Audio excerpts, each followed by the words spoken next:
Good day and welcome back to Royal Fusion TV, where the tea is always piping hot and the crowns are occasionally a bit crooked. Now, picture this, you are a member of the most famous family on the planet. Your wardrobe is worth more than a small island, and your uncle is literally the king. Life is grand, right? Well, it is, until your father decides to trade his royal dignity for a friendship with a billionaire who makes Bond villains look like choirboys. Suddenly, you aren't just a princess, you are the daughter of the man who just had a static caravan, yes, a caravan, delivered to his garden via the king's living expenses. We are talking about Beatrice and Eugenie, the sisters caught between a disgraced duke and a king trying to save the brand. Today, we are diving into the high-stakes rescue mission King Charles is launching to save his nieces from the radioactive fallout of Prince Andrew. Quick favor. If you are loving this deep dive into the velvet curtain drama of the palace, hit that subscribe button. Over 92% of our viewers haven't yet, and honestly, we'd love to have you in the inner circle. It is free, takes a second, and means the world to us. Thank you if you did. Now, back to the show. Let's talk about the upcoming Royal Ascot. For those who aren't familiar with the British social calendar, Ascot is like the Super Bowl of hats and horses. And this year, the guest list is sending shockwaves through the tabloids. King Charles has reportedly invited Princesses Beatrice and Eugenie to participate in the official carriage procession. Now, this isn't just about a nice day out. In the world of royal optics, being in that carriage is the ultimate stamp of approval. It is the king shouting that his nieces are not to be punished for the sins of their father.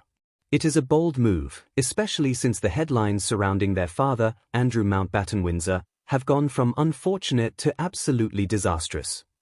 Charles is walking a tightrope here. He is the CEO of the firm, and he knows that the public's patience for the Andrew drama is thinner than a royal biscuit.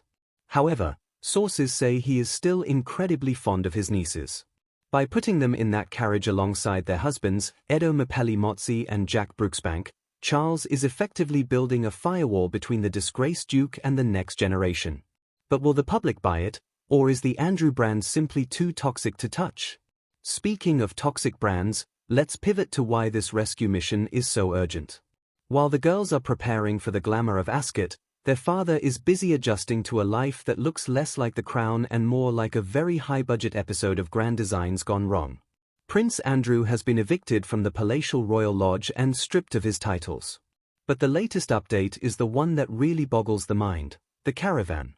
Yes, a £26,000 Willoughby Meridian Lodge caravan was recently propped up on bricks in his back garden. The most shocking part? Andrew apparently likes it. One minute you're in a 30-room mansion, the next you're in a 2-bedroom unit with faux-wood countertops and grey carpets. It's the ultimate no-frills lifestyle. But here is the hook: the sisters have reportedly not visited their father during this exile. They are swerving the traditional Easter service this year, making alternative plans with the king's full blessing. If you can't fix the mess, you stay out of the blast zone until the dust settles. Now, you might be thinking, if they aren't working royals, why do they still have prime real estate in London? Well, that is where the plot thickens.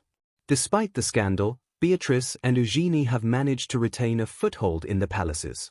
Beatrice has an apartment in St. James's Palace, and Eugenie has Ivy Cottage at Kensington Palace.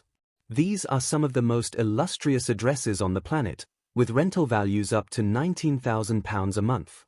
And let's be real, they aren't paying market rates. This is all thanks to a rental deal struck by their father before his spectacular downfall. It is a bizarre paradox. On one hand, the king is pruning the royal tree, cutting off the dead wood that is Prince Andrew. On the other hand, he's making sure the branches, the nieces, remain firmly attached. The sisters are effectively living a double life, half royal, half private citizens, tucked away in palatial bolt holes while their father manages his security detail out of a mobile home.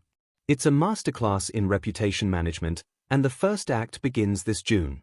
Will the sisters rise to the occasion, or is the York name simply too heavy a crown to wear? Only time will tell.